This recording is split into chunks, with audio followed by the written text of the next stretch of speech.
Revolution Radio, freedomslips.com. You don't need to expect us. We're already here. Most are afraid of unknown depths, skirting shores thinking world flat, and with the island girls in celebration of new religion. Nobody led me or said this way. I sailed alone on makeshift raft with wind as companion.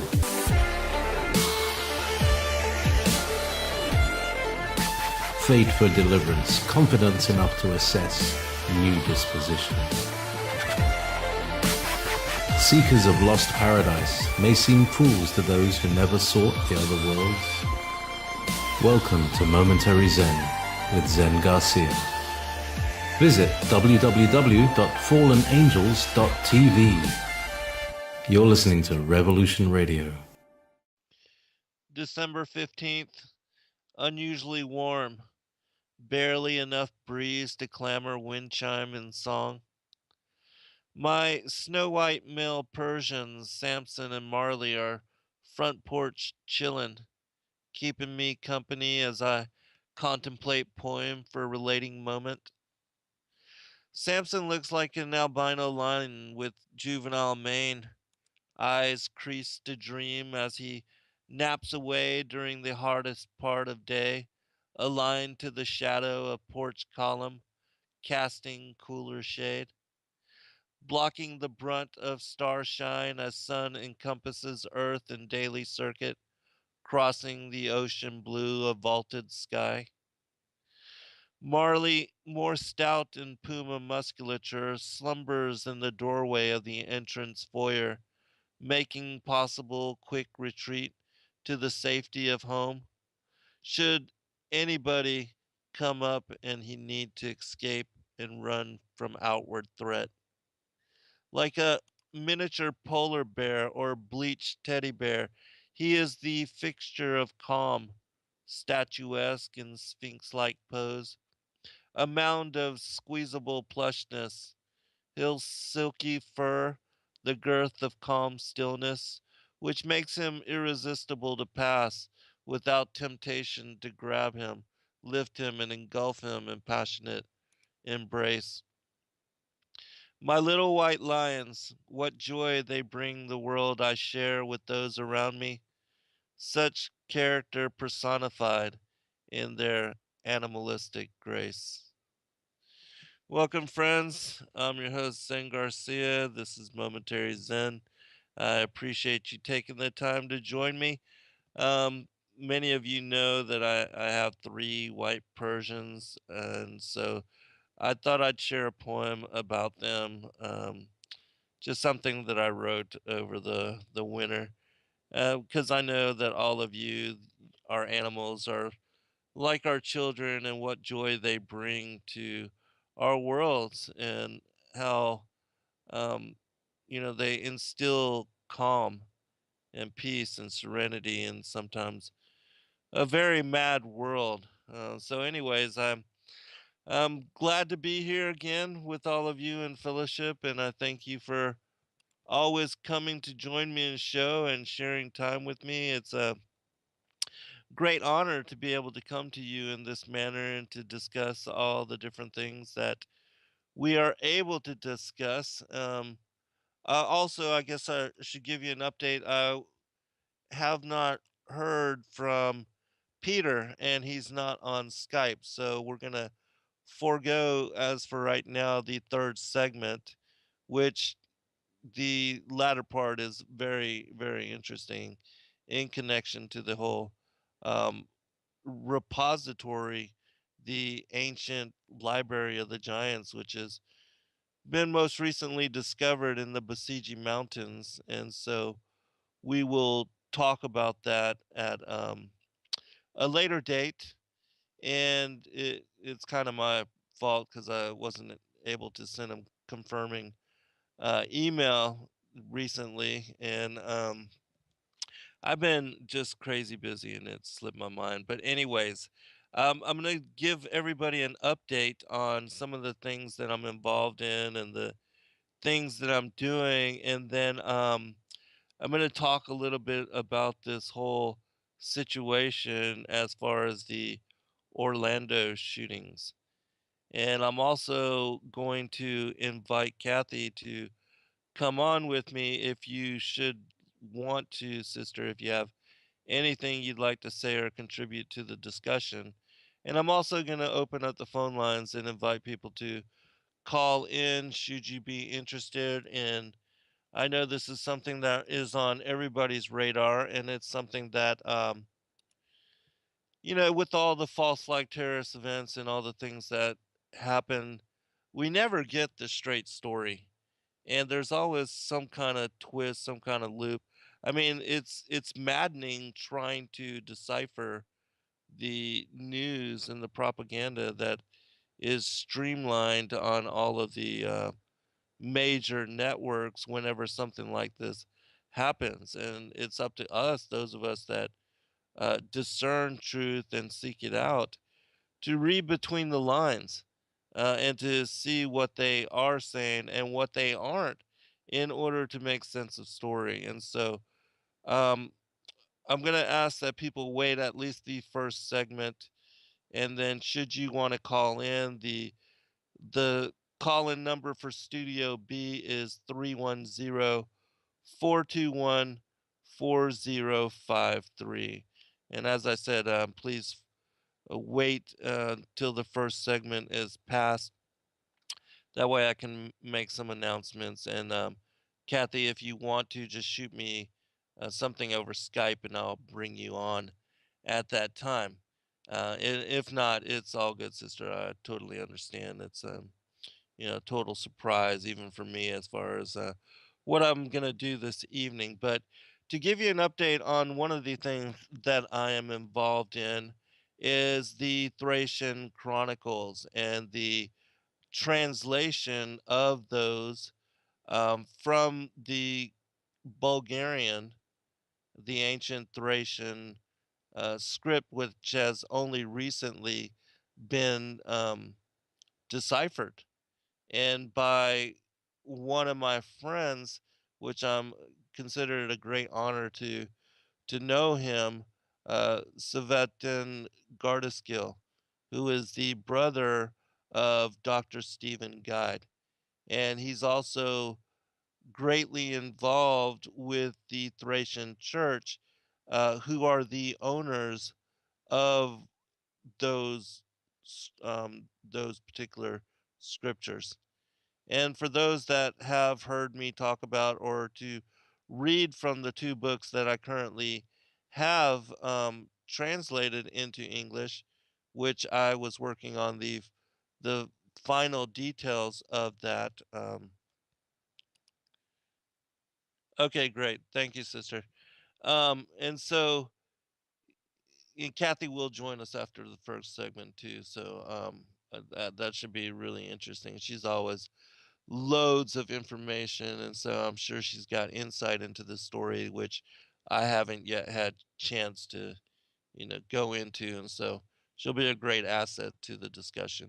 And so, anyways, as far as the Thracian Chronicles, I have been having bi-weekly meetings, um, or every other week meetings with uh, a translator and with Zevatin Gardaskill, he lives in Bulgaria, and our translator, I believe, is in London, and my other friend, who's the linguist who translated the text, lives in Sweden, and so we get together every other week, and we talk about how to progress on making these works available to those of you that are interested in it. And the two books that I have done shows on and that I have presented in fullness are the Book of Atum and Ua and the Chronicles of Longinus. And it's my opinion that in looking at all of the ancient texts, all of the different versions of the life of Adam and Eve, which there are many, there's a Hebrew version, a Latin version, um, um, a Georgian, an Armenian, a and a not Scandinavian, but I forget. But anyways, there's a number of different versions, and all of them present the story in a little bit different manner.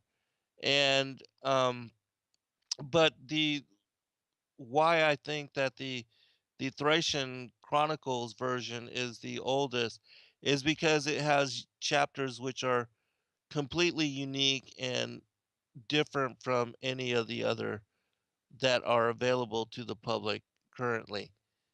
And it presents the story in a little bit different way, and it has great detail, extra detail, which is not found also within the other extent stories.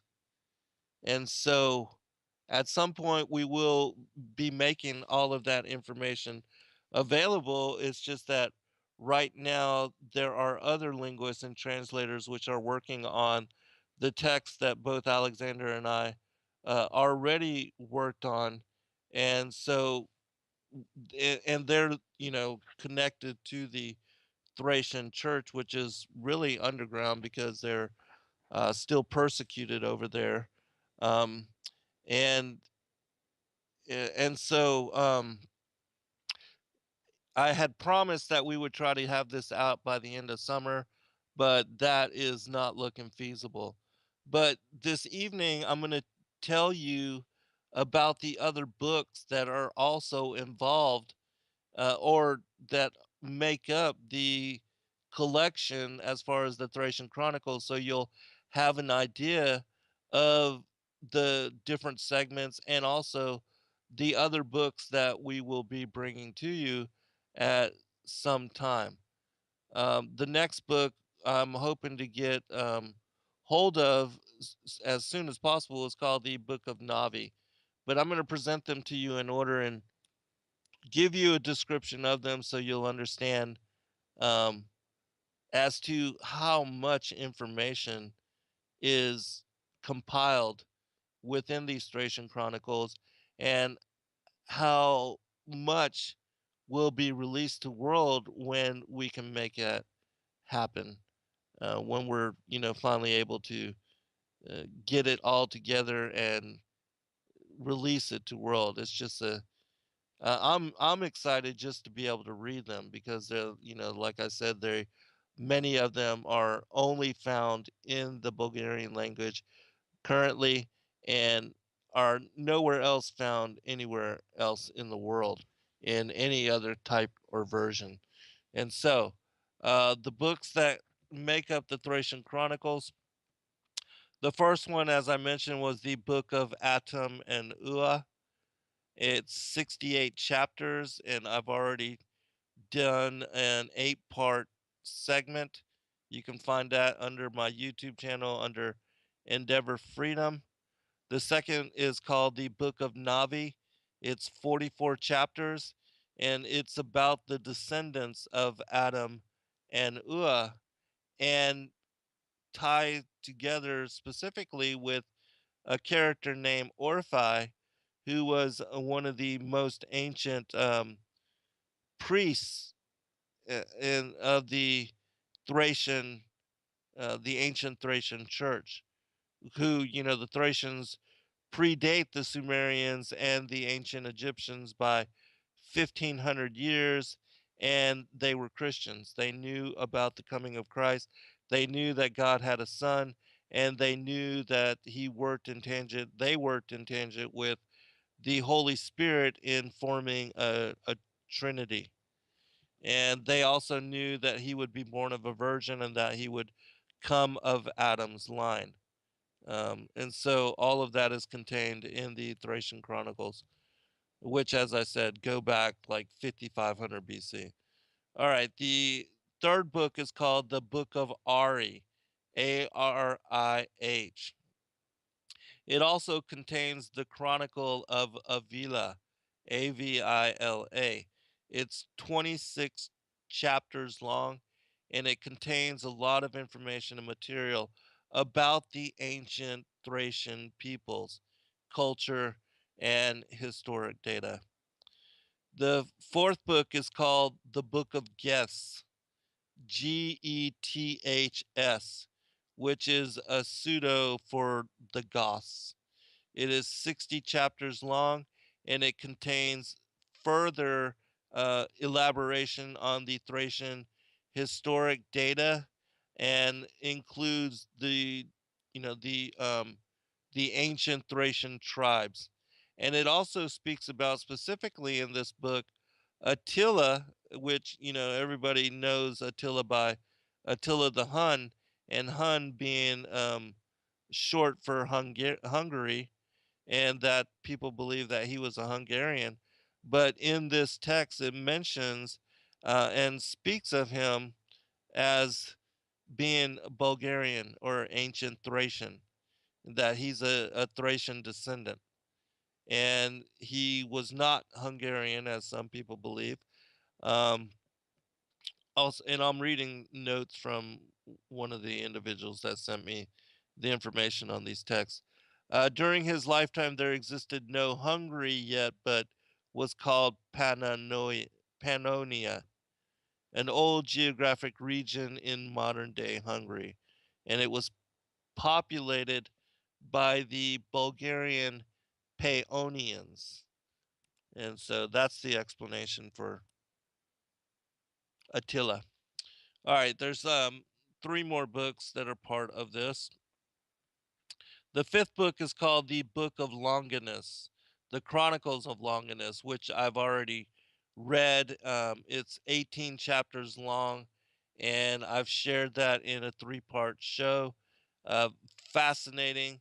It reminds me of I just recently had the chance to watch the movie Risen, which I thought was very well done. It was extremely touching, but it reminded me completely of the story of Longinus, because in the movie Risen, I forget the gentleman's name, but he was a Roman centurion that was charged with finding out what had happened to Yeshua's body after he was resurrected and he disappeared. Um, and he was following up on the story that the his disciples had stolen his body, and it was beyond his belief, because he had with him and 700 soldiers had rolled the stone in place and put posted guards, and then for some disciples to come in and steal his body was just baffling to him and unheard of. And so, anyways, Longinus, in the Chronicles of Longinus, Longinus is the Thracian soldier which pierced the side of Christ during his crucifixion. And having witnessed all of the supernatural events which then took place, the earthquakes, um, the blood moon, the lunar eclipse, it's rising blood red, the temple, the veil of the temple being rent, the earthquakes which happened, and even the signs in the stars, with the blood red moon, the lunar eclipse, and all of that. Um, he then had some blood drip into his eye when he pierced the side of Christ, and it healed his blind eye, which had been, he lost his eyesight in that eye a long time ago from a war wound, and it healed it. And so afterwards, he believed that Yeshua was the Son of God and started hanging out with his apostles and wanting to learn more, just like the individual in the movie The Risen. I mean, it's almost like they listened to those shows that I did and then wrote the movie. I mean, it's that similar. It's crazy. But anyways, the sixth book is called The Acts of the Apostle Andrew, as witnessed by a female apostle named Maximilia. Now, when I say apostle, not one of the official 12, but, like Mary Magdalene, was one of the followers and disciples of Christ. And that particular text is 13 chapters long. The seventh book is called The Acts of the Apostle Lucas. And he writes to Theophil, who is the son of Longinus. Longinus, in the Chronicles of Longinus, also is writing his account, which is almost like his a gospel of his, experience and um, the his all the things that happened to him in connection with Christ, which is like, the other gospels accounts. Um, and so they're writing, Luke is writing to Theophil, who is the son of Longinus. And that's where this particular book comes from, the Acts of the Apostle Lucas, and it's 28 chapters long.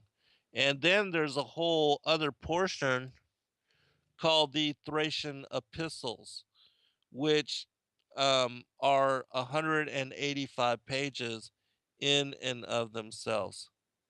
And so you have those seven massive compilations, and then 185 pages comprising the Thracian epistles.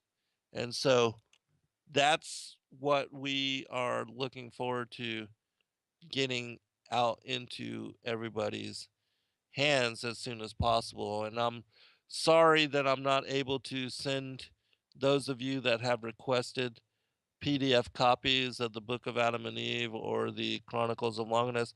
I'm not able to share those currently. You can listen to the radio programs, but I can't give them to you in writing right now, just because um, the Thracian Church has copyright on all that, and I've been asked not to. And so I totally respect their position. And I've even told them that they should publish them as they are right now so that they will be copywritten, and then later change them and update them when the other translators are done. And I'm actually waiting to hear back from them as to whether they are willing and wanting to do that.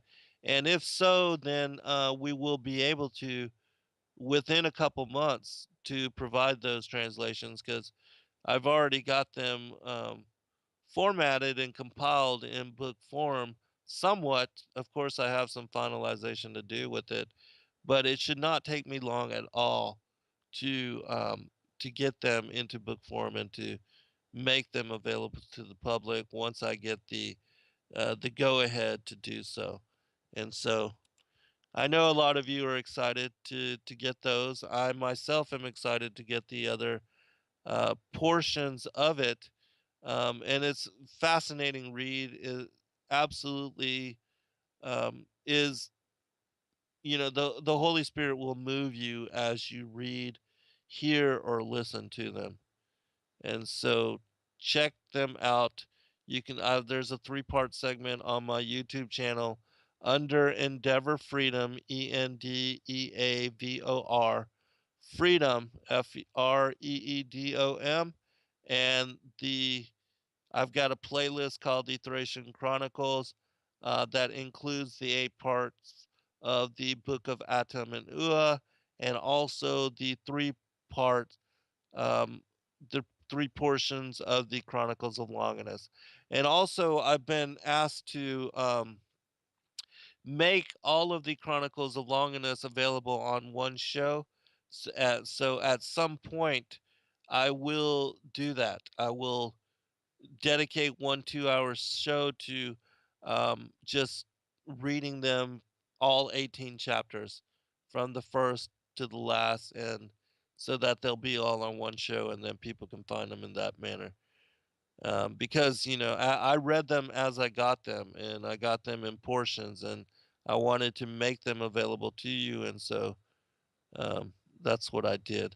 Also, one other thing, as far as the work that I'm doing with the Thracian Church, is that my friend Alexander, who's the Swedish linguist who translated these texts and made them available to me, he's going to be joining me at some point within a month or two to answer some people's questions about the origins of the Thracian Chronicles, how they were deciphered, where they were located, where they were found, all of those kind of things, and then also Sevatin Gardaskill, who is the brother of Dr. Guide, and it was his and Dr. Guide's work that actually translated the Thracian script when it was undecipherable and had remained so until around 2003.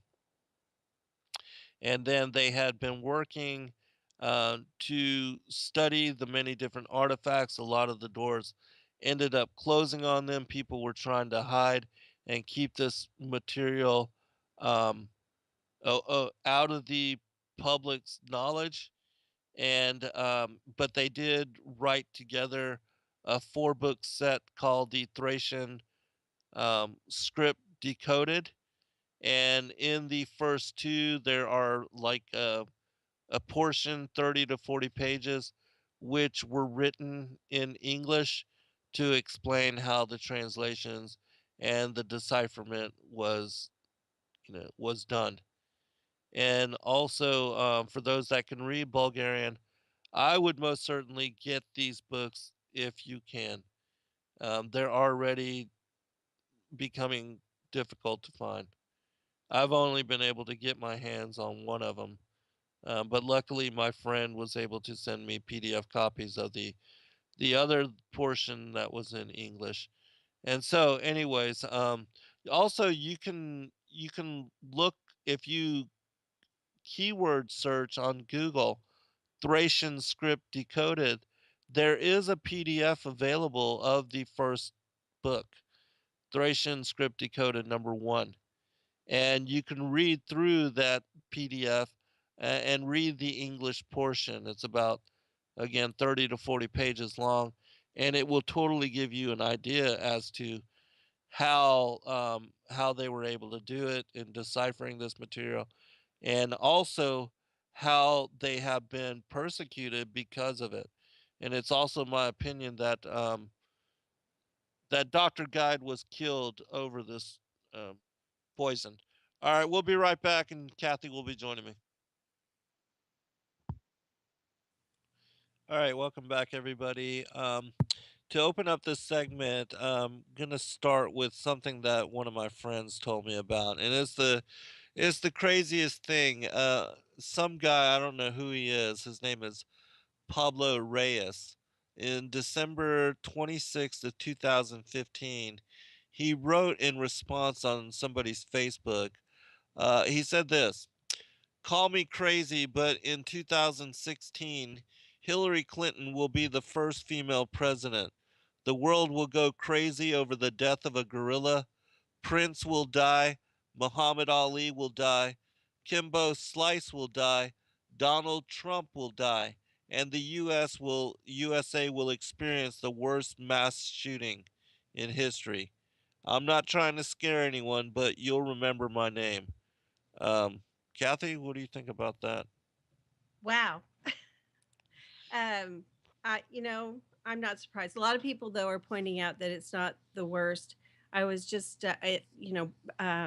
wounded knee is greater in number, Uh-huh. um, and it seems like they have bumped the number for the effect and to be able to attach that label to it for future agenda purposes. They'll bring that label. It's the worst mass shooting in history, massacre. They'll have all those words that'll all be attached to it. So Right, right. Yeah, so I'm gonna post a link to in the chat room for those that are interested in what I just read. I don't know who this individual is, but for him to have said that back then is just kind of crazy, and makes me wonder if he's got some kind of inside Illuminati connection or something of that nature. I don't know, or if he's we some kind see of so much of that with the little boy and the gator. I'm seeing things. I just started following someone who looks at gematria for headlines and that, and he had something. And then Enter the Stars Casey had the day before in one of the decodes that he does talked about in relation to the shooting Gator, and had it was in relation to the shooting, but he had Gator. It was on a skateboard, and this was the day before because this just happened. So yeah, these things are very strange, but that's Yeah. why I keep telling people there's so much going on in the supernatural that is, in line. The veil is being pierced. It's thinning. Right. So yeah, I'm not surprised. I'm really not surprised. Oh, also for listening audience, this is my often co-host and really good friend Kathy Dunson. Kathy, why don't you give out where people can find all of your work and efforts and support you, and because you keep abreast of all of this information and help me to maintain as far as a pulse on the current events with me just being narrowly focused on my books and my work. You're my inside to the rest of the world. So, Thank if you you. would, yeah, Well, and I've really started sending out more emails to, my little core group that you're a part of because there's so much going on. Um, Tribulation Now Facebook page is a place that, I started some years ago to support the Tribulation Now radio show, and I'm no longer with that, but we were so well known, and we have such a following there. And there's also a Twitter page, the same name, Tribulation Now, and I have B, who helps me there with prayers and visions and prophecy and that sort of thing, Israeli news. And then I look at the current events in relationship to end times. And like right now, I mean, we post a lot of stuff, but I think of it more like a news feed, a place to come to get the pulse of things that you're used to seeing. I have a whole range of sources that I trust that I've gathered over the years from YouTube channels and news, hard news, and more insightful analysis to biblical prophecy and that. And we have a new person who's joined us, Christian Jobert. He's in South Africa, and so he's kind of trying to find his way in there. So that's what we do. Come and take a look if you would like to keep up with us.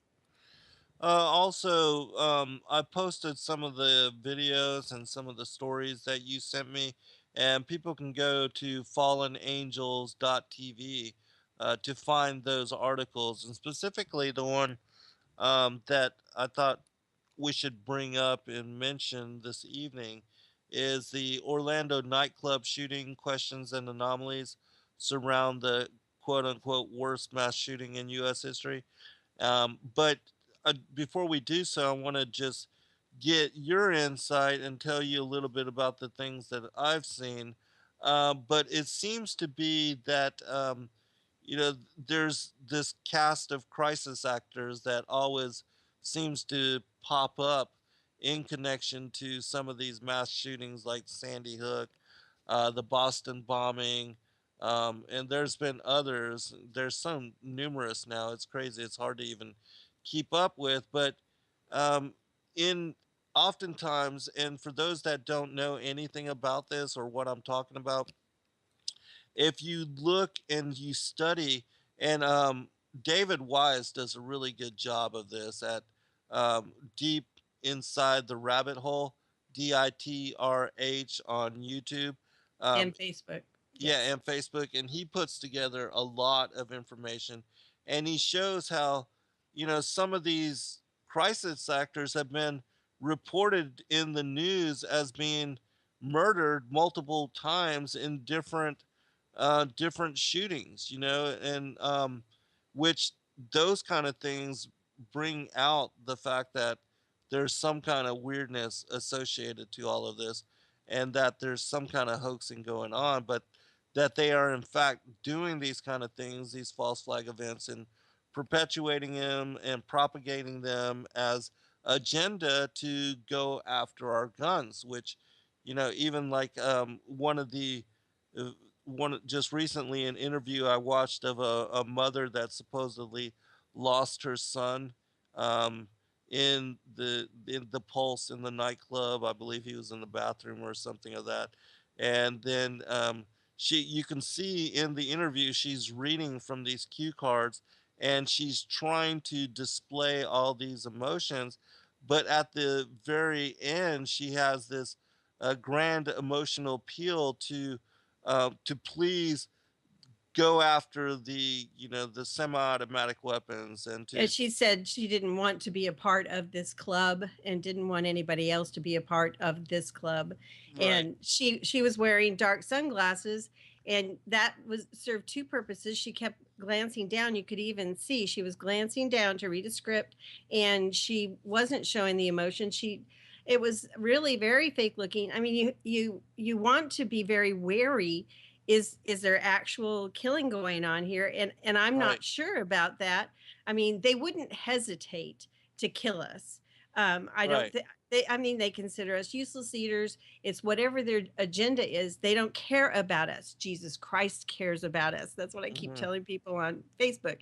But I don't know because I haven't seen any bodies. There were no ambulances. There Right. was a pickup truck that they showed, and no one pointed this out as well. When they threw this one body into it, it wasn't a dead person, it was somebody going to the hospital, supposedly, in this pickup truck. About 4 or 5 of the policemen jumped in with him. That made no sense either. Nobody pointed that out. Why would so many policemen jump into a pickup truck making a run to the hospital? So, I mean, there are so many things. She's a very interesting person. They have a video found online of her auditioning for Wheel of Fortune. And somebody juxtaposed that with there's a movie clip. I can't remember the actress now. I'm going to be on TV. I'm going to be on TV. Right. They put some humor into these things. There's a whole group and new people that I didn't know about before because I've followed these things for so long with Boston and Sandy Hook. But there's a lot of people out there. They're right on this. I can see things just watching the news, and I've hardly watched any, but I'm catching up on these clips. The most telling one that I saw just a few hours ago, I don't know if other people have seen this, but there's a group of men who are carrying one person. And at first, it Yes. looked like a mannequin, but I think yes, it is a person. Well, no, there are two times that they do this. First, they are walking towards the nightclub, Right. and Which they I should be mean, running the other direction if there was exactly. actually a terrorist event going on.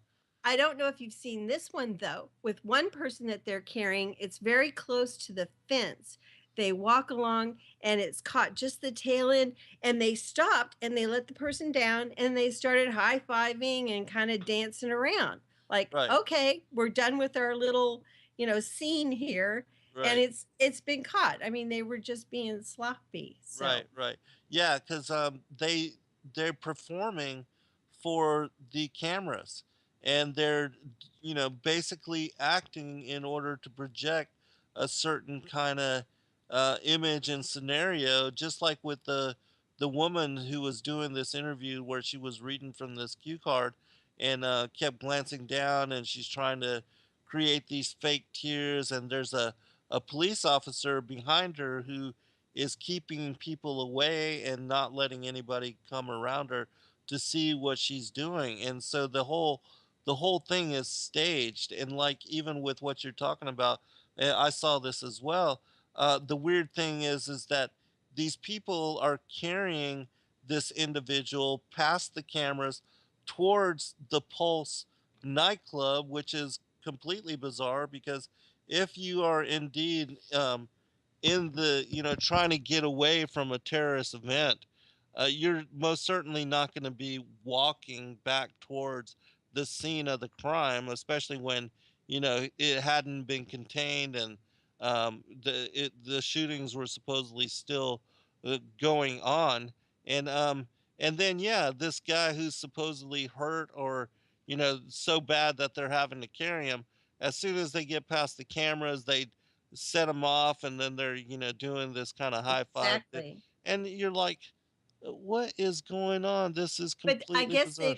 they feel the freedom to do that because the police, everybody's a part of it, Right, and it's exactly. closed Yeah. off. I've seen one today also where there were two interviews, and so the media is in on it. We know that, and it was obvious green screen behind the people. Oh, really? Wow. Yeah, you could tell that from the perspective of the background, and it was, it looked like it was all closed off, but I mean, you could tell that these interviews being done, and the people being interviewed, they would look back and remark how being back at the scene, to try and play into what's going on. There was another interview I saw, and the guy emphasizes this is real life, you know. Right, So right. I mean, there's just one thing after another, and we haven't even touched on what this one article on the anomalies. I've got like several things that I pulled up. I did want to before I wanted to bring this up. I emailed you guys a couple of times this morning because I thought this was important. There's an article at Daily Sheeple, right? Yeah, Daily Sheeple, and it's called "Is Something Big Coming?" Report FEMA just quietly activated civilian corps. So you might want to check that out. And that followed up for me. I'll read you this quick sentence. Dave of X22 Report, who I follow, and it's financial news, global news, very good channel to follow, X22 Report. And he said at the very end of last night's B program, he had an insider send him some information. She was very concerned about giving this information to him to read. Anyway, what she said, it was a warning from a person working with FEMA. A project that was scheduled for June 30, 2018 was being pushed up to June 30, 2016. And this is a quote. She was expecting a major event. The office of the governor, she didn't say which state, is preparing all emergency planning by ELT committee to be sure all checks are in place. And she did receive this notice the beginning of May, and said that we should expect, I mean, we don't know for sure. We should expect electricity, gas, water could be shut off, and food supplies could be hard to get. But he couldn't confirm that. But then I saw this article from Daily Sheeple. Is something big coming? And FEMA's activated civilian corps. So that was kind of confirming for me. So I wanted to warn people. Yeah, and I tell people to be really, if you're not in a state of perpetual preparedness, something's wrong with you. Because with everything that's on the horizon, and I live to not, I'm not a doomsday prepper, and I'm not someone that is running around screaming the sky is falling, the sky is falling.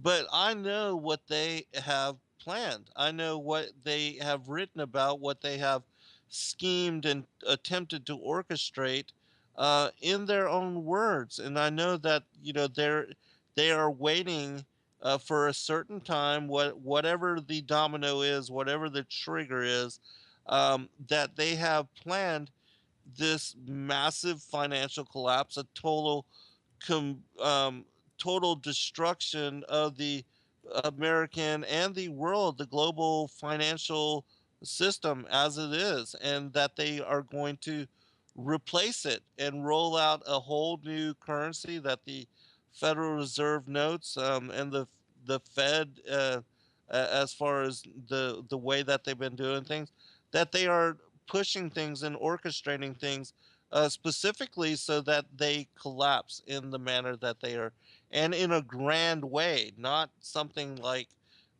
what we've seen even with the Great Depression and with the collapse in 87 or 89 or whenever it was, what we see even as current as 2007, that what is on the horizon, The worst in yeah, history. It'll it's be bad. colossal. It will dwarf all of those things that But people manage to ignore it because they watch the mainstream news, and the mainstream news is towing the political line, the government line, their handlers line.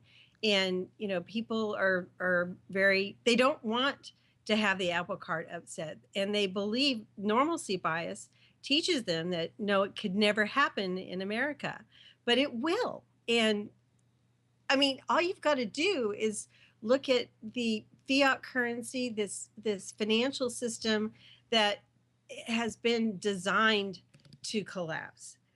They've propped it up as long as they possibly could, and it's coming. It's only a matter of how much longer can they conceal the lie and conceal that it's a house of cards going to fall. Even the big names now, Soros, Druckenmiller, I think is his name. I'm not real good on this. I mean, I look at it and I find it, but at Zero Hedge, if you go there, the big names, they're moving out. Right. So, it's everybody knows, except the sheeple, for Right. want of a Exactly. better, people who do not, and they don't even want to hear it. I thought it was kind of funny. Dave's broadcast, the first video, he was talking about how he tried. His father had asked him something, and he said, "My dad doesn't listen to me what I say." And you would think, my gosh, all these people are following him and listening to his financial advice. His own dad won't listen, and I thought that was hysterical because I mean that's what so many of us experience. And he said, Exactly. I tell him things when he wants to know. So Yeah. What's that biblical passage about a prophet in his own, his own right, town? Yeah. And exactly. not recognized. And yeah, that's what a lot of us have experienced and what we've all gone through. Matter of fact, I was just sharing earlier today, an individual had asked me about how I handle knowing truth, and I'll actually share that. Let me pull it up real quick. But I I answered him this way because this is so clear for so many of us. It happens in the same thing. We all live kind of parallel lives, but this is what I wrote. There was a time when I wanted to shout the truth from the rooftops and share it with everybody that came across my path, whether they wanted to listen to it or not. But I've since learned that most people have no concern for truth and that even when confronted by it, will resist it. I also discovered that they are willing to kill the messenger rather than to listen to what others have to say. And so I have now learned to hold my center and share truth in the shows that I do and make it available to those that are seeking guidance. But as far as meeting and talking to people in person, I have learned to only share it with those that are ready, as most are not. God bless you in your seeking. And so, this is something because a lot of people, when they begin to awaken to these things, they want to share it with their loved ones more than anything. Mass They emails. yeah, yeah, they want their spouses, their parents, their children, first and foremost, to have interest in what they're talking about and to make it important like it is to those of us upon really discovering these kind of things and really awakening these kind of things and having the eyes to see, the ears to hear, and a mind to understand. We want that for our family members more than anything, yet when they're totally not interested, they don't even want to talk about it, they just shrug you off. Oh, and then they start labeling you just insane, crazy, and like we need to have you put into a padded room or go have an exorcist to take the demon out of you, or I mean, or hang you up and shake you until all of this is gone from you, or like put you on medication so that you get better, like there's something wrong with us. But I Did mean, you see the story I sent out yesterday? The father of a boyfriend, that he was arguing with the girlfriend about flat Earth. oh yeah, yeah, I did, and he they got into started a big he fight, started throwing all this stuff into the bonfire. right? Yeah, Yeah, and the end of the article was neither one would change their views. right. And and you and I, we talked not even long ago about how so many people are at each other's throats over issues, differences of opinions that Right. aren't even, they Not yeah, salvation. non-salvational, and they should not. they're just differences of opinion. And even But though, they're saying awful things. yeah, totally, and attacking each other and making videos about each other, and What a um, waste of time, and it's exactly, not glorifying God, right. not at all. Right. Yeah, I agree with you. And yeah, it to me it's a total waste of time, and it's something that, I can't get involved in that kind of thing. And there was a time when I used to answer all the comments that people made on all of my, it's over 700 videos now on YouTube, and I cannot keep up with all of that. And Then I wanted to add, because the Lucifer, father of Cain, has come under some heavy attack. yeah. Uh, I just finished listening to the show you just did. Hold on, Kathy. Okay. We'll be right back, everyone. All right, welcome back, everybody, for second hour. We will go definitely into more of this story here in a minute, but I want to give Kathy a chance to finish up her comment, and then we'll go from there. Kathy?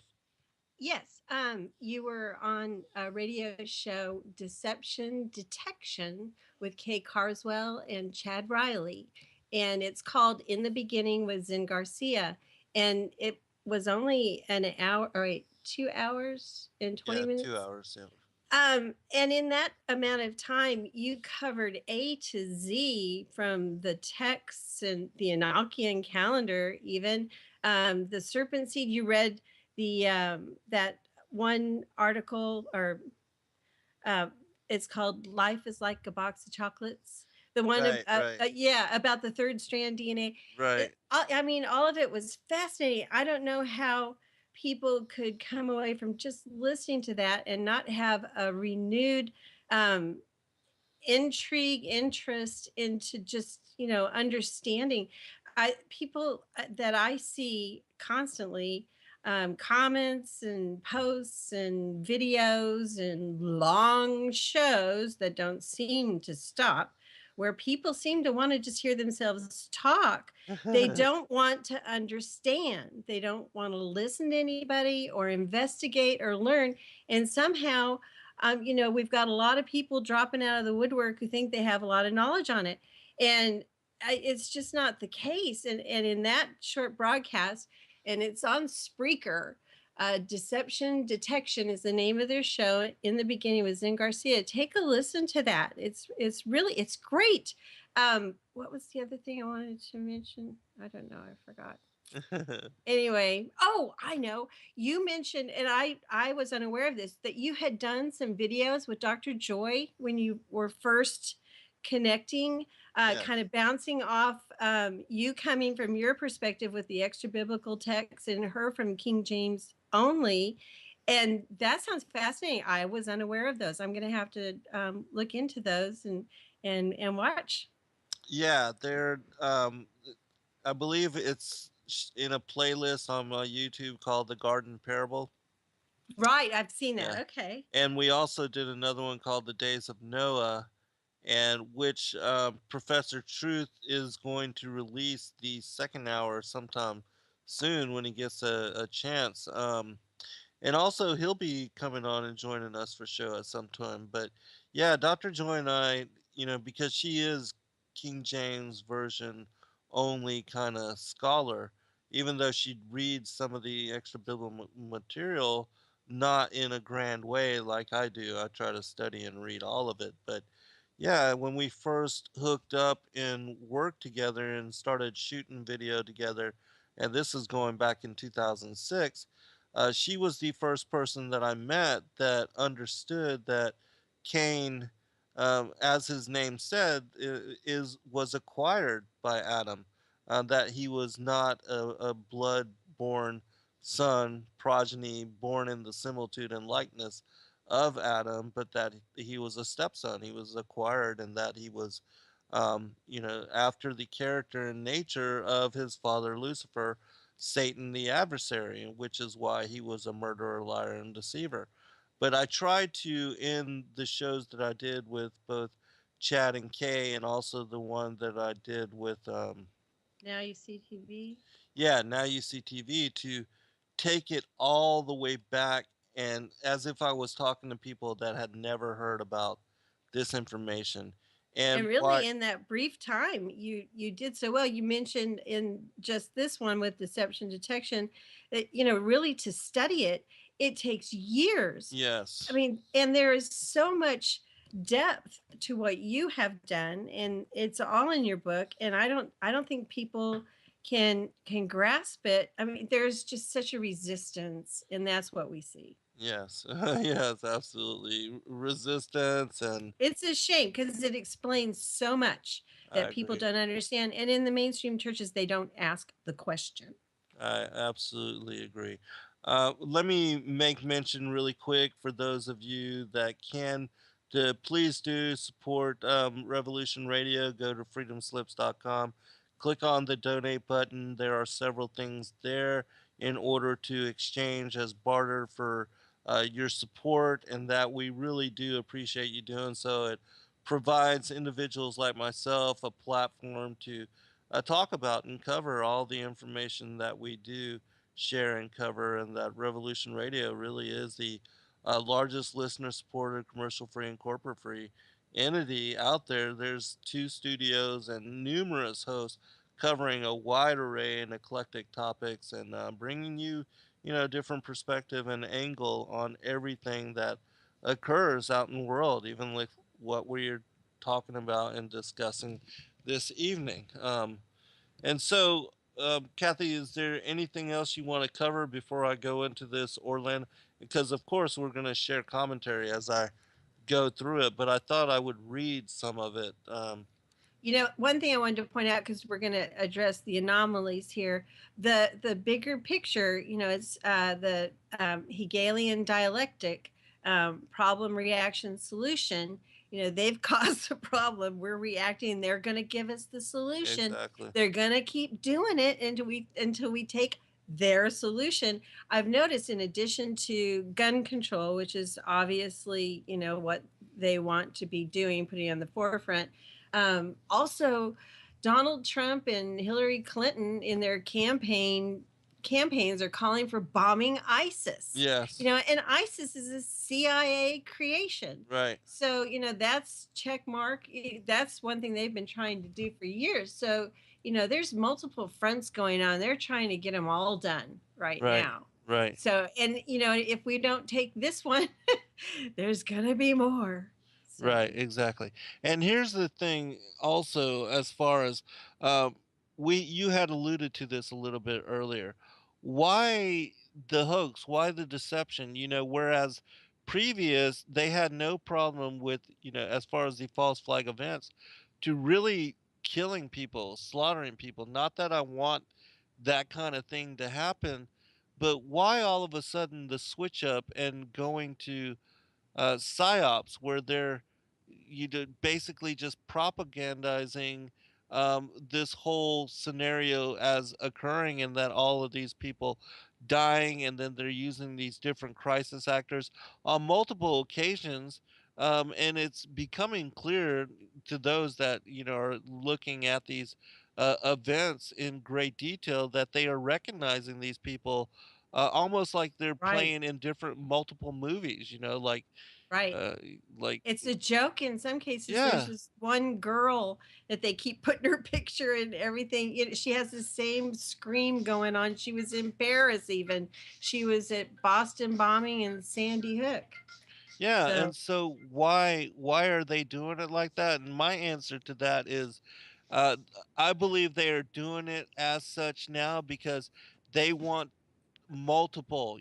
They want these events uh, happening every week, and right. so and so this is a way for them to do that, to make these kind of occurrences happen every week, 2 or 3 times a week, so that the numbers of these kind of events, because it really it costs for them to pull off really real slaughters, and it also puts people at risk, their own assets. And so this is Right. one way to create multiple scenarios and to You look multiple at events.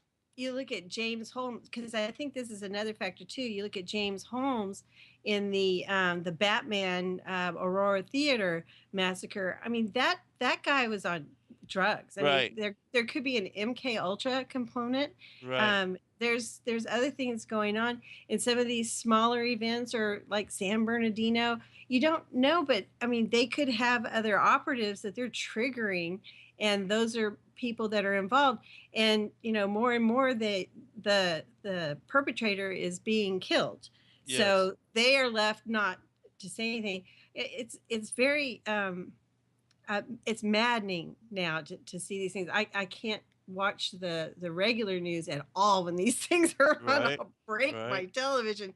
Boston bombing, that one drives me crazy. It's so obvious. And Sandy Hook, and you've got these people just want.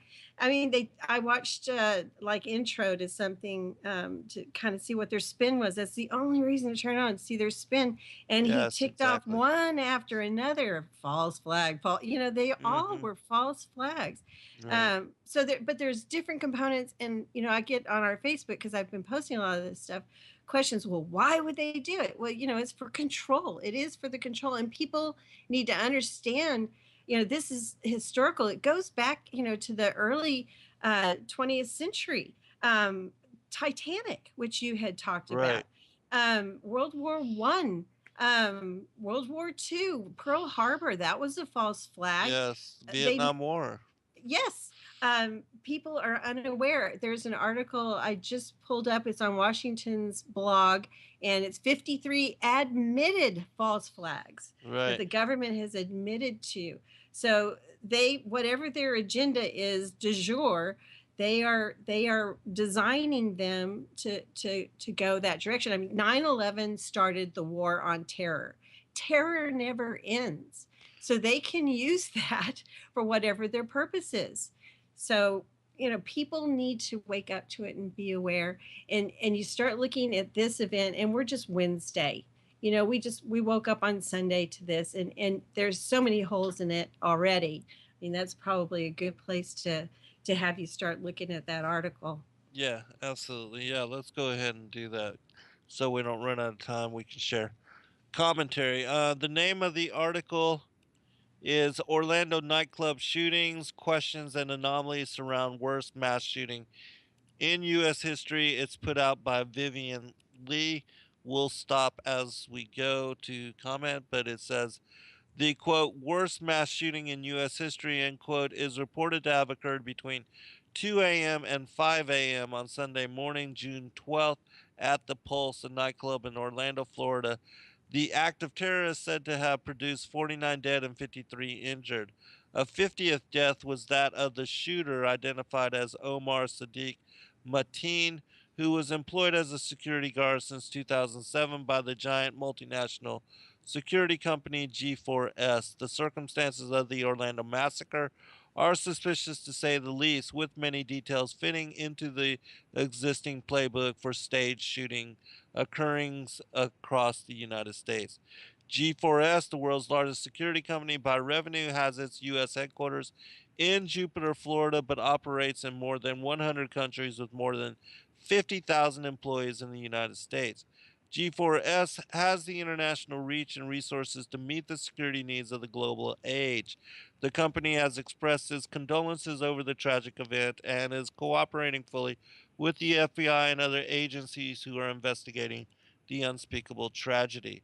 According to Judicial Watch, G4S is involved in a Department of Homeland Security operation to move illegal immigrants other than Mexicans north across the Mexican border into Arizona, releasing them without proper processing. You actually just told me about that even a week ago. We mentioned that. Perhaps this is the reason that Mateen, reportedly interviewed by the FBI in 2013 and 14, was able to keep his security clearance and gun permits, although he was supposedly under investigation for possible terrorist ties. But who was Mateen, and did he actually perpetrate the deadliest terrorist attack on U.S. soil since 9/11? In light of the many questions and anomalies associated with the event, it seems doubtful that the Orlando shooting occurred as presented by the media. Glaring problems include the following: By Sunday evening, the dead were still supposedly inside the nightclub, just like the kids reportedly left inside the Sandy Hook school. Did they not take them to the hospital? Where's the emergency protocol? News reports claimed that by Sunday evening only a few of the dead had been identified. But doesn't everyone who frequent a bar carry an ID? By 8 p.m. Monday, the names were in, read tearfully on the air by Anderson Cooper, and listed in full on Wikipedia.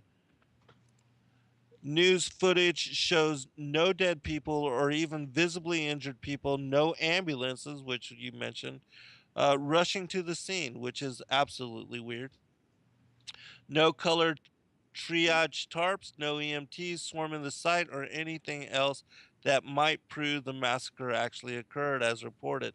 A few injured victims are shown casually walked or carried away from the club, with one dumped into the back of a pickup for transport. I would also say that these individuals I didn't see any blood on them at No. all. No, Um, the one guy who has been interviewed a lot said he was crawling all over the dead bodies and he had no blood. Right, yeah, uh-huh. Walked or carried away from the club, with one dumped into the back of a pickup for transport to the hospital. Such scenes were played over and over on television as with the Sandy Hook shooting. We are supposed to believe the reports despite the clear lack of evidence. To make up for this lack, we have a parade of witnesses sobbing without tears and giving unconvincing performances, as seen with many recent false flag events. These include Luis Burbano, who gave interviews to several media outlets soon after the Orlando shooting, like Carlos Alfredendo of the Boston Marathon fame. Burbano became the face of courage under duress, reportedly removing his shirt to wrap it around a man's arm and tying another piece of his clothing to a man's legs. I would also say that in the Boston bombing, they have this one very viewed over and over, the individual that supposedly had his leg blown off, and they're pushing him in a wheelchair down the street in the Boston bombing. And yet, if he had his leg blown off, he would have lost consciousness. He would Right, he have was bled out. sitting. Yeah. Yes. And he was sitting there holding his leg, and there was no blood coming off of it. He was already an amputee previous to that. Right. Uh, but, anyways, continue. In his CNN interview, he said he put a syringe on the man's arm, but then corrected this to say it was a tourniquet. Like Arredondo, Burbano is an actor with several films to his credit. Interviews by assorted officials also sound scripted and strange. These include the state senator Geraldine Thompson, who tells us she is the senator for the district that includes the Pulse nightclub in Tallahassee, although Pulse is not, is actually in Orlando. Drills were involved, as they always are. As with many false flag events, more on this subject is sure to come. Oddly, the June 13 online edition of the Orlando Sentinel highlighted an article originally published in 2015 regarding a drill to prepare nurses for mass casualties. Almost immediately, fundraising efforts, this always happens as well. I heard 4 million so far. Yeah, it was like 1 million the first day, but yeah, anyways. Efforts were underway on behalf of the victims, as is familiar from other staged events. Patty Sheehan, Orlando City Commissioner, assures us that there are already people out there raising money. In less than 24 hours, the fundraising page was set up for the victims, had raised 1.3 million, and surely more will roll in. I would also say that I believe it was the Sandy Hook, that there was a fundraising page had already been set up before the event even occurred. Right. Um, Also familiar are the online posts that precede the event, documented in Yahoo listings for articles about the Orlando shooting that are dated June 11th, one day earlier, just like what we were talking about. This was the case for other false flag events, notably the Sandy Hook shooting. As for the shooter, Omar Sadiq Mateen, alternately Omar Sadiq Mateen, was a Florida resident born in New York with parents from Afghanistan who was reportedly anti gay, according to his father.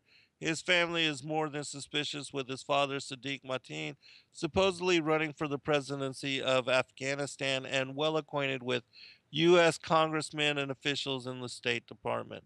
Omar Mateen was supposedly on the FBI's radar, as already mentioned, but somehow the feds didn't connect the dots, as they always never do. This is a common trope with all U.S. false flag events beginning with 9/11. We are supposed to believe that the intelligence behemoth just doesn't have the capabilities to recognize a terrorist threat, despite the more than 50 billion allocated per year to the 16 intel agencies, as with the Boston Marathon bomber. Tamarins Sarnavev Mateen was known to the authorities, who let him proceed unfettered, just like in 9/11 too with Muhammad Atta. Mateen wreaked havoc with at least two guns, a Sigsar AR-15 style assault rifle, and a Glock handgun. This fits the weapon profile of other alleged perpetrators of mass shooting events, including Syed Farouk and Tashin Malik in San Bernardino, and Adam Lanza of the Sandy Hook shooting. Most of these mass killers have bought their guns, legally obtaining licenses and passing background checks. According to the New York Times article cited above, at least 8 gunmen had criminal histories or documented mental health problems that did not prevent them from obtaining their weapons. Mateen is no exception, fitting the profile perfectly, exhibiting mental health problems, according to his ex wife, who supposedly had to be rescued from the marriage by her parents. Mateen has been judged self radicalized and a lone wolf homegrown terrorist. By all news sources, this was the case with other terrorist actors, including the San Bernardino shooters. Marco Rubio went on record to say that homegrown terrorism is the biggest threat our country faces.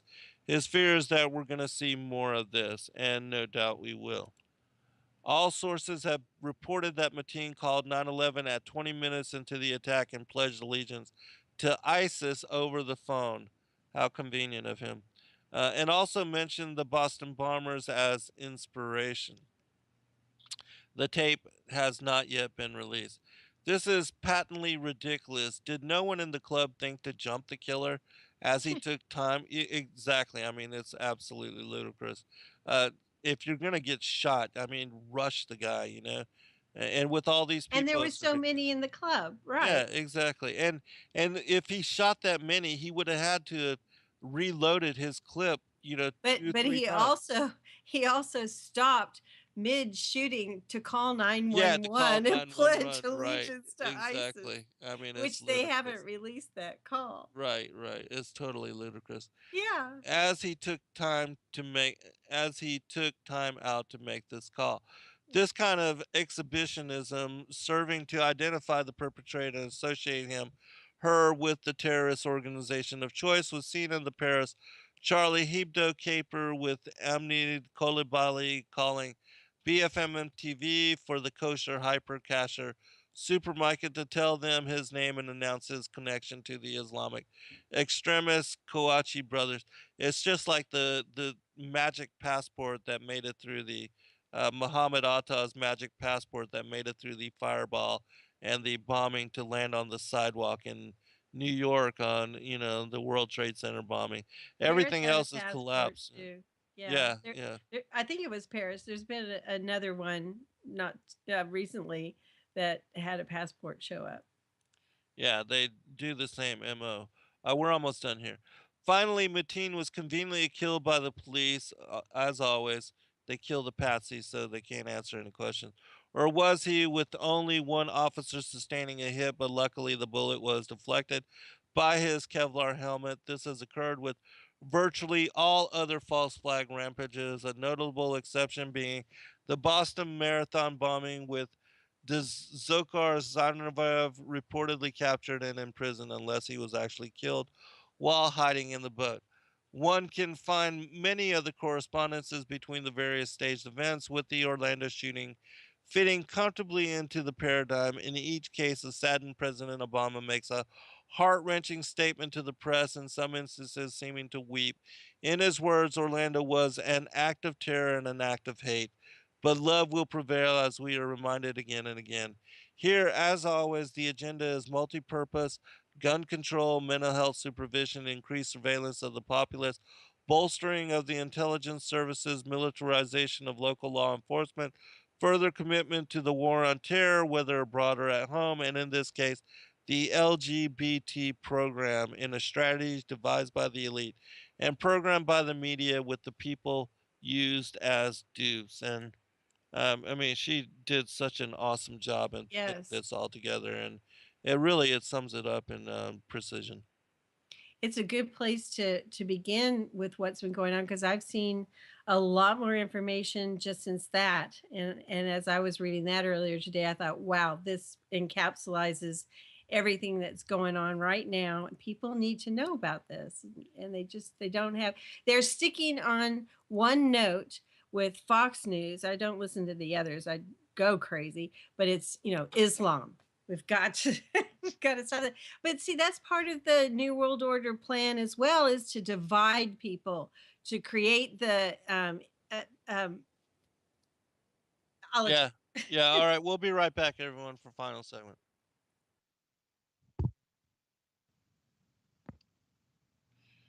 All right. Welcome back, everybody, for final segment. Yeah, we were talking about how they were. Well, actually, let me let you finish your comment because you were getting into something. Then I'll.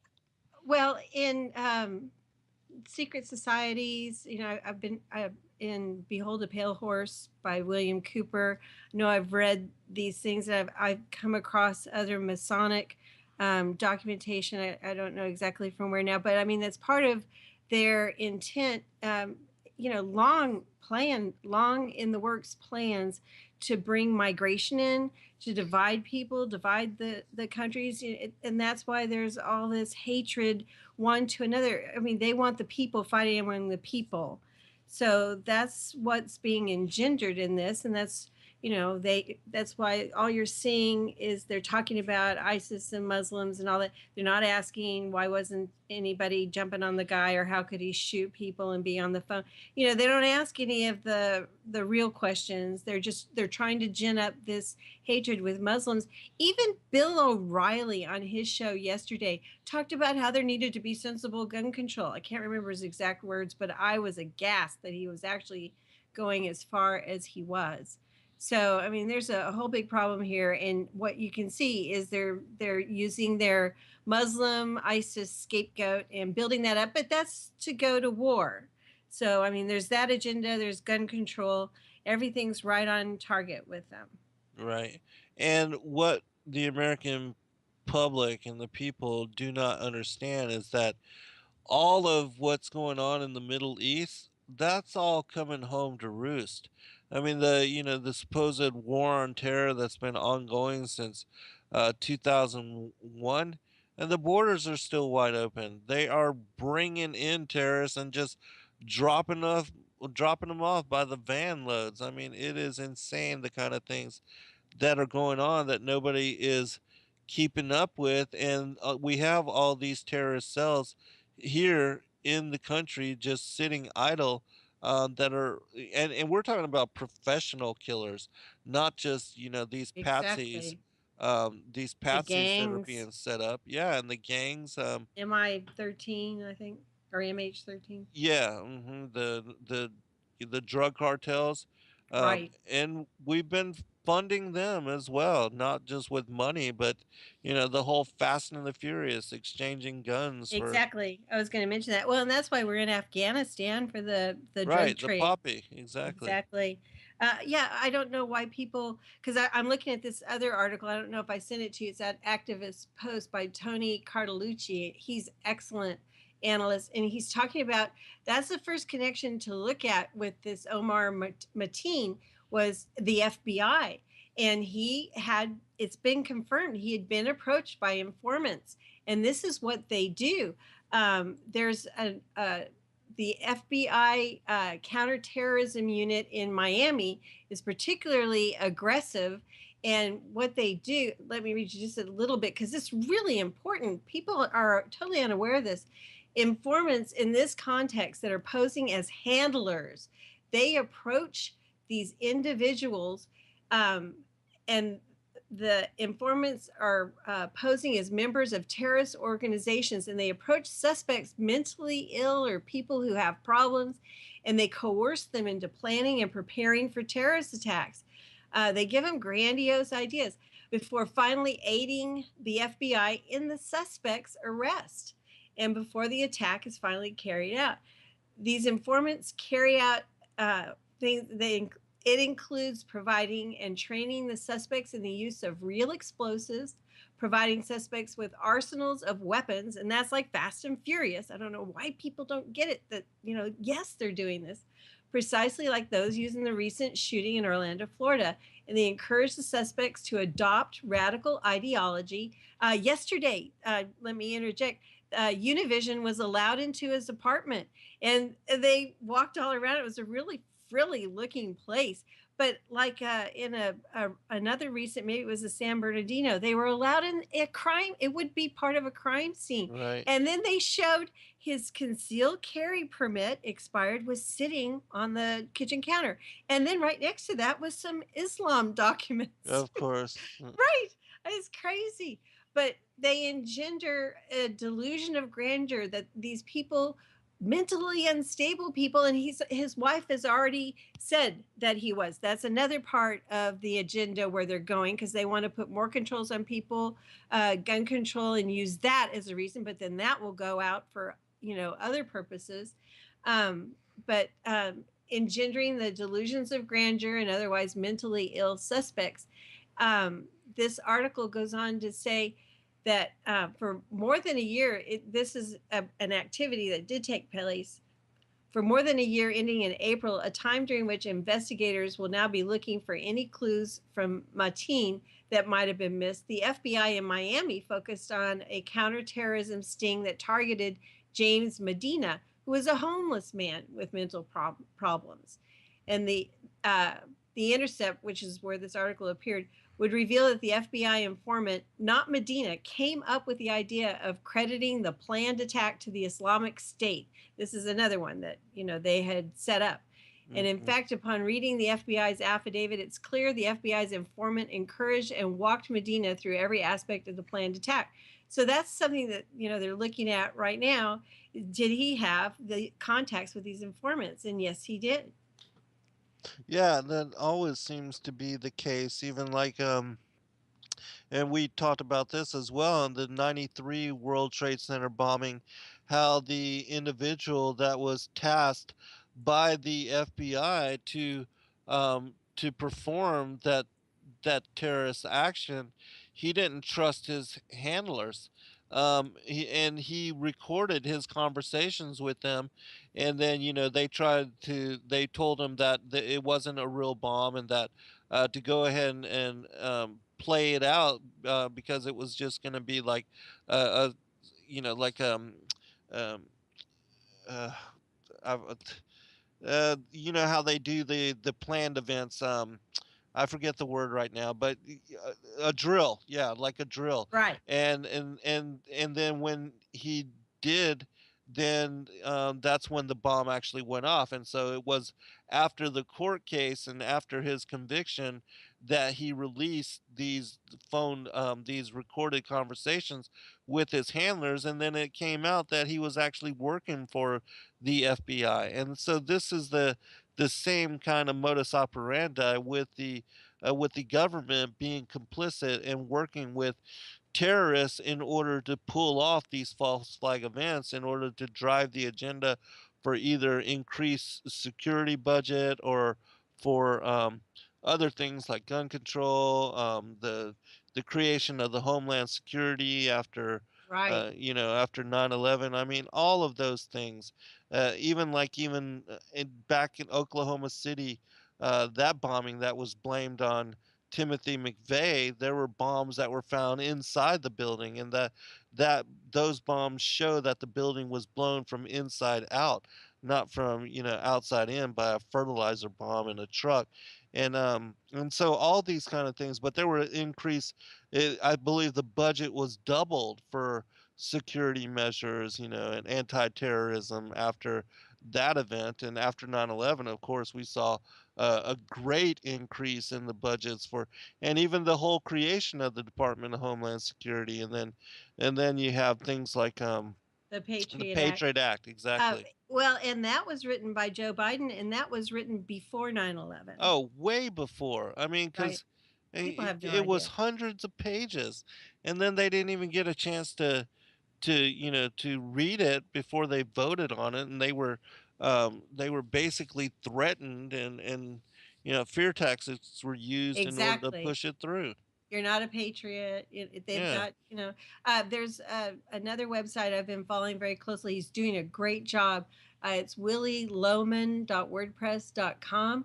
And his article just out now, how proposed mental hygiene, this is the mental health law, and no fly, no buy bill will arbitrarily strip people of constitutional rights. And there are two bills immediately, right away. One's Representative Peter King, and he's a snake. Uh-huh. And and the other one, he's also sponsor of the No Buy, No Fly, which Obama was out scolding everybody about, which would deny firearms and explosions to dangerous terrorists. Whatever they're going to decide. Right. But it says, and so this is something I just started looking at this. He says, I will now show you how both of these proposed bills will strip U.S. citizens of their constitutional rights through arbitrary, secretive means and begin the dangerous processes of one, creating official blacklists of U.S. citizens, and two, creating a new class of uncitizens in this country. So, what I'm seeing is they're kind of throwing everything in the kitchen sink at this one. Right. Yeah, after the events of 9/11, I created two movies, one called the Torture King, Loss of Habeas Corpus, and how in that movie I showed how they basically had created an alternative justice system, the military tribunal system, and how basically they have labeled constitutionalists, Christians, patriots, anybody that, a conspiracy theorist, whatever, that they could label us as domestic terrorists. And if they did so, then we would lose our habeas corpus rights. We would lose our right to a speedy trial, trial by jury, all those kind of protections that are found in the Constitution and the Bill of Rights. All that would be thrown out of the window, and you could be tortured in order to gain information from you, and then you can have that torture used as whatever you said, used against you in this military tribunal system. I mean, it's just insane what's been going on, what's, the all the things that came about because of that whole false flag event. And I mean, we went from being a nation where you were innocent until proven guilty, to being guilty until proven innocent. And I mean, that's a completely different way. And then all of the spying measures that were implemented, with all of the phone calls being recorded, everything you do on the internet being traced, everything is recorded now, and they have legal precedence and jurisdiction to do these things now, whereas it used to be illegal. Right. And how many things don't we're not even aware of. Oh I, yeah, totally. I want to point this out. I get this question, you know, shouldn't we just be preaching the gospel and stay away from these things and not follow the truther movement? And I fall back on, well, truth matters. But even, Absolutely. I mean, yes, truth matters, but look, this is well, in times, but these are things that are slowly closing in to bring about the new world order, to bring about death. I mean, there's so much evil that is inherent in each of these things. I mean, even if, and I think this is why the person commented like that, if these events are taking place and nobody dies, they think it's not important. But each act is bringing more and more, like we're talking about here, where they're taking away our rights, they're getting more control. It's your book, Lucifer, Father of Cain, it showed me the whole grand design from the Right. beginning to the end. It's the father, and the way that that he had planned throughout history, and Satan thinks he's going to win in the Right. end, and these are his machinations, and Yes. we need to fight against that, and in that process wake people up. And Exactly. people who don't know Christ at all could see for the first time, what's all this crazy stuff going on around me. So I think we need to be on the forefront of crying out that this is wrong, and people got to know about it. Absolutely. And we are the wisdom keepers. We're the holder of the secrets. We're some of the few that can help guide people and direct them to the real truth, which unites all of these things. Which, I believe that the whole premise that I lay out and present in Lucifer, the father of Cain, that is the key. That's the skeleton's key for helping us to understand who our enemies are and how this ties together the New World Order with the powers, the principalities, the rulers of darkness, the wickedness in high places, because there is an underlying truth which unites all of these things. And until people can see that clearly and understand that this is a spiritual war and that the New World Order elites are blood connected as the physical progeny, as the children of the serpent, the serpent seed, the tares, the goats, that they you really can't understand it in the way that it is relayed and laid out as revelation within the gospel, which is why I think it's important that people come to revelation on so much of these things, and we are doing the work to try to help them to make sense of it, and for those that are willing and open, that will open themselves to the possibilities of the things that we discuss, we can really help them to bridge the gap, to connect the ancient mysteries and the esoteric side of New World Order and what's going on with the biblical and prophetic side of the gospel. Yeah, it's Ephesians 6:12 in living. It's putting on the full armor of God for real. Yes, exactly. It's not just an ethereal concept, which I think is what the majority of Christians think. It's actually, we're doing battle against the forces of darkness that are perpetrating these acts upon the population, and worse to come. We don't know what's around the corner, but we know it will be worse. Oh yeah, exactly. Because they're driving for an agenda, and they know that their time is short. So everything's has been accelerated. Everything's been pushed up in measure, and they are not trying to hide anything anymore. It's all in our face, and when they get this brazen and this bold, and they have no fear, but they're just they're just pushing the foot on the gas pedal, and they're willing to go 200 miles an hour to take us where they want us to go, and that is dangerous for everybody. Yeah, I think with Revelation that's coming out, the flat Earth, and just things ramping up as they are right now. Like you said, they realize that the time is short, and to see all of this happening right now, it's time for people to wake up who haven't made a decision for Christ. You don't know what tomorrow brings. What are you living for? Francis Chan has this really great little presentation where he's holding a long, long, long rope, and there's this tiny little bit of it that's painted in red at the end. He said, this is what you're living for here right now. This is your pension. This is your vacation. This is your home. This is your job. This is what you're living for right now. But all of this is your eternity. What are you living for? Yeah, exactly.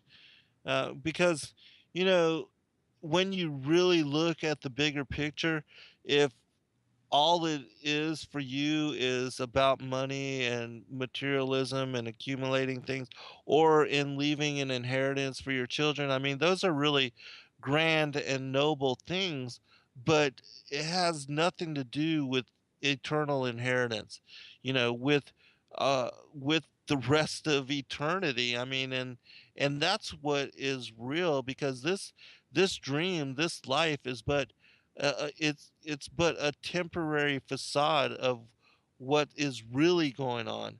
And even though we are here to, the life and our living in the flesh and bodies and in this 9 to 5 world, um, all of this is an illusion, and it's one lifetime in the immortal journey of soul.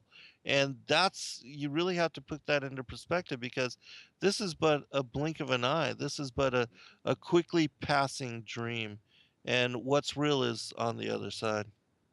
Even with hardships that we might face on a daily basis or lifelong hardships, it's nothing to compare with the glory that awaits us, that we as children of Yeshua and bought by the blood of Jesus Christ, we are promised that.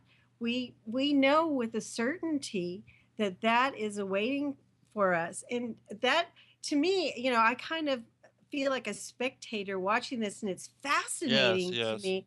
But I mean, I see horrible things happen in the Middle East. That you see these, and my heart breaks for these young women who've been sold into slavery and sexual slaves, and there's just such horror.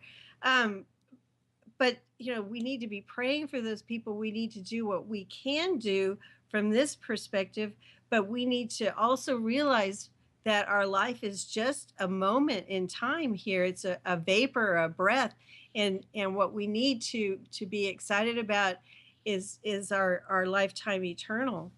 Yes, exactly. And I know that very few really live for the kingdom or prioritize it in any way. And I really feel for those that don't, whether, people put their kids as their number one priority, or their families. And I understand that, because I have a foot in both worlds as well. And I live to take care of my child and my children, and all of that as well.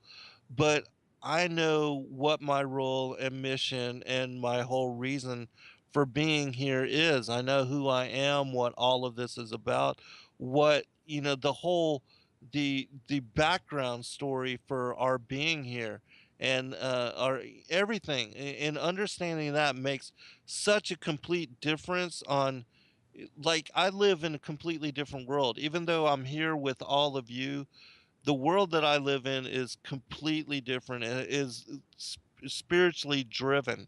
And even though I do the total 9 to 5 thing too, and having to pay money and support our bills and to make it from month to month and all of that, my whole real role, mission, goal, and priority is in serving the Most High God. And I know without a doubt that I am His servant, and that I am to bring forth His revelations as He leads me to understanding upon. And having that kind of outlook and that kind of understanding to life is completely different from what most people live.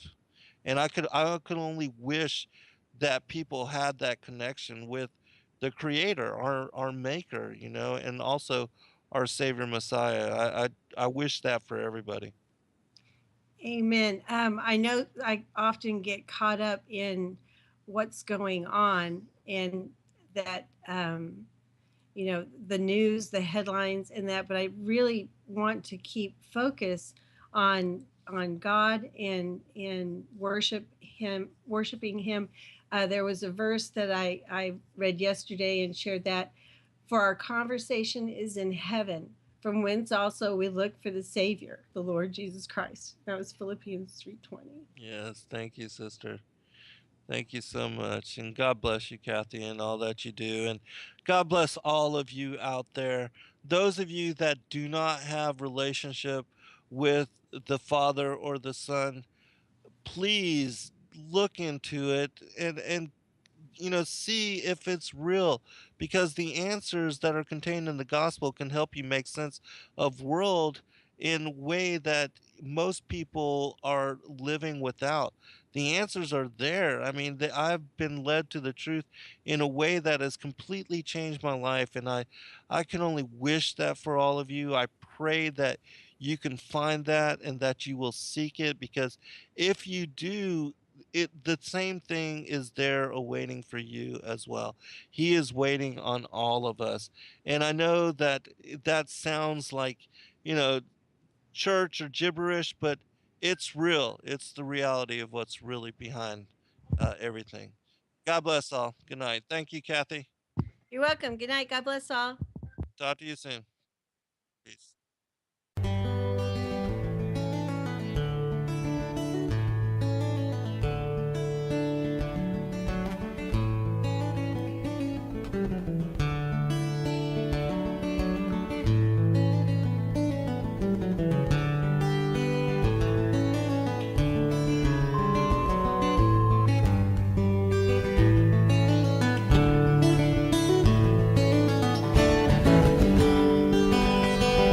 Revolution Radio, freedomslips.com. You don't need to expect us. We're already here. Most are afraid of unknown depths, skirting shores thinking world flat, and with the island girls in celebration of new religion. Nobody led me or said this way. I sailed alone on makeshift raft with wind as companion.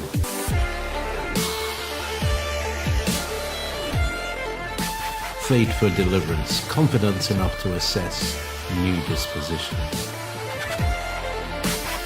Seekers of lost paradise may seem fools to those who never sought the other worlds. Welcome to Momentary Zen with Zen Garcia. Visit www.fallenangels.tv. You're listening to Revolution Radio. December 15th, unusually warm. Barely enough breeze to clamor wind chime in song.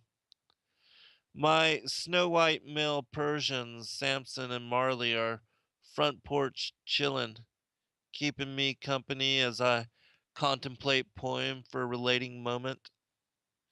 Samson looks like an albino lion with juvenile mane, eyes creased to dream as he naps away during the hardest part of day, aligned to the shadow of porch column, casting cooler shade, blocking the brunt of starshine as sun encompasses earth in daily circuit, crossing the ocean blue of vaulted sky. Marley, more stout in puma musculature, slumbers in the doorway of the entrance foyer, making possible quick retreat to the safety of home. Should anybody come up and he need to escape and run from outward threat. Like a miniature polar bear or bleached teddy bear, he is the fixture of calm, statuesque in sphinx like pose, a mound of squeezable plushness, his silky fur, the girth of calm stillness, which makes him irresistible to pass without temptation to grab him, lift him, and engulf him in passionate embrace. My little white lions, what joy they bring the world I share with those around me, such character personified in their animalistic grace. Welcome, friends. I'm your host, Zen Garcia. This is Momentary Zen. I appreciate you taking the time to join me. Many of you know that I have three white Persians, and so I thought I'd share a poem about them. Just something that I wrote over the winter, because I know that all of you, our animals, are like our children, and what joy they bring to our worlds, and how um, they instill calm and peace and serenity in sometimes a very mad world. So, anyways, I'm glad to be here again with all of you in fellowship, and I thank you for always coming to join me in the show and sharing time with me. It's a great honor to be able to come to you in this manner and to discuss all the different things that we are able to discuss. Also, I guess I should give you an update. I have not heard from Peter, and he's not on Skype, so we're going to forego, as for right now, the third segment, which the latter part is very, very interesting in connection to the whole um, repository, the ancient library of the giants, which has been most recently discovered in the Basiji Mountains. And so we will talk about that at a later date. And it's kind of my fault because I wasn't able to send him confirming email recently, and I've been just crazy busy, and it slipped my mind. But anyways, I'm gonna give everybody an update on some of the things that I'm involved in and the things that I'm doing, and then I'm gonna talk a little bit about this whole situation as far as the Orlando shootings. And I'm also going to invite Kathy to come on with me if you should want to, sister, if you have anything you'd like to say or contribute to the discussion. And I'm also going to open up the phone lines and invite people to call in should you be interested in. I know this is something that is on everybody's radar, and it's something that, with all the false flag terrorist events and all the things that happen, we never get the straight story. And there's always some kind of twist, some kind of loop. I mean, it's maddening trying to decipher the news and the propaganda that is streamlined on all of the major networks whenever something like this happens. And it's up to us, those of, and my other friend, who's the linguist who translated the text, lives in Sweden.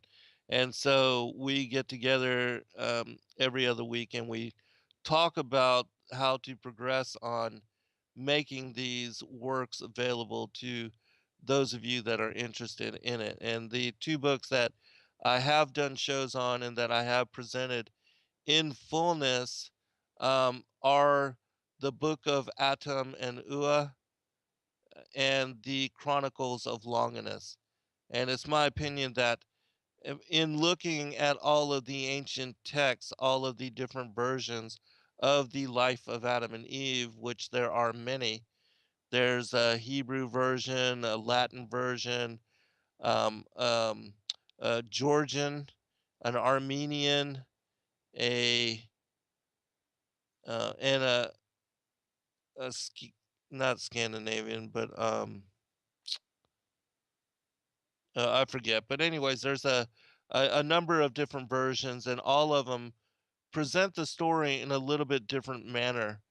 And but the why I think that the Thracian Chronicles version is the oldest is because it has chapters which are completely unique and different from any of the other that are available to the public currently. And it presents the story in a little bit different way, and it has great detail, extra detail, which is not found also within the other extent stories.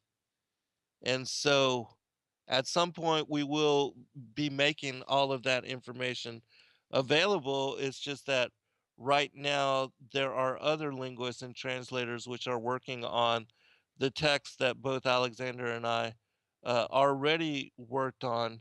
And so, and they're, connected to the Thracian Church, which is really underground because they're still persecuted over there.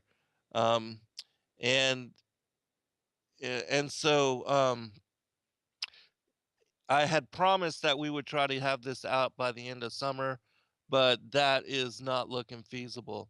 But this evening, I'm going to tell you about the other books that are also involved, or that make up the collection as far as the Thracian Chronicles, so you'll have an idea of the different segments and also the other books that we will be bringing to you at some time. The next book I'm hoping to get hold of as soon as possible is called the Book of Navi. But I'm going to present them to you in order and give you a description of them so you'll understand um, as to how much information is compiled within these Thracian Chronicles and how much will be released to world when we can make it happen, when we're finally able to get it all together and release it to world. It's just a I'm excited just to be able to read them because they're, like I said, they many of them are only found in the Bulgarian language currently and are nowhere else found anywhere else in the world in any other type or version. And so, the books that make up the Thracian Chronicles, the first one, as I mentioned, was the Book of Atum and Ua. It's 68 chapters, and I've already done an 8-part segment. You can find that under my YouTube channel under Endeavor Freedom. The second is called the Book of Navi. It's 44 chapters, and it's about the descendants of Adam and Ua, and tied together specifically with a character named Orphi, who was one of the most ancient priests of the Thracian, the ancient Thracian Church, who, the Thracians predate the Sumerians and the ancient Egyptians by 1500 years, and they were Christians. They knew about the coming of Christ. They knew that God had a son, and they knew that they worked in tangent with the Holy Spirit in forming a trinity. And they also knew that he would be born of a virgin and that he would come of Adam's line. And so all of that is contained in the Thracian Chronicles, which, as I said, go back like 5500 BC. All right, the third book is called the Book of Ari, Arih. It also contains the Chronicle of Avila, Avila. It's 26 chapters long, and it contains a lot of information and material about the ancient Thracian peoples, culture, and historic data. The fourth book is called the Book of Guests. Us that discern truth and seek it out, to read between the lines, and to see what they are saying and what they aren't in order to make sense of story. And so, um, I'm going to ask that people wait at least the first segment, and then should you want to call in, the call in number for Studio B is 310-421-4053. And as I said, please wait till the first segment is passed.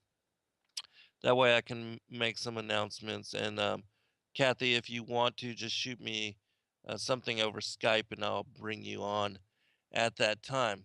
If not, it's all good, sister. I totally understand. It's total surprise even for me as far as what I'm gonna do this evening. But to give you an update on one of the things that I am involved in is the Thracian Chronicles and the translation of those from the Bulgarian, the ancient Thracian script, which has only recently been deciphered, and by one of my friends, which I'm considered a great honor to know him, Savetin Gardaskill.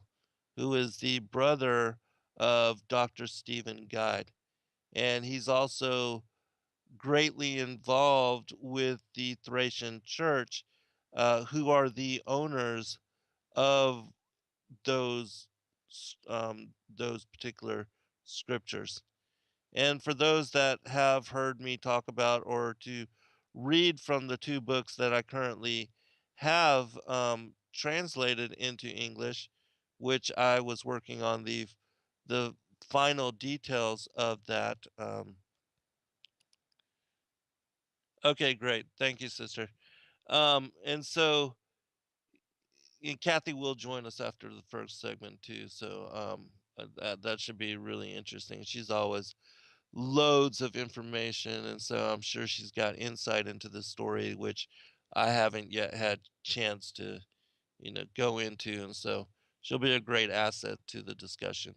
And so, anyways, as far as the Thracian Chronicles, I have been having bi-weekly meetings, um, or every other week meetings with uh, a translator and with Zevatin Gardaskill, he lives in Bulgaria, and our translator, I believe, is in London.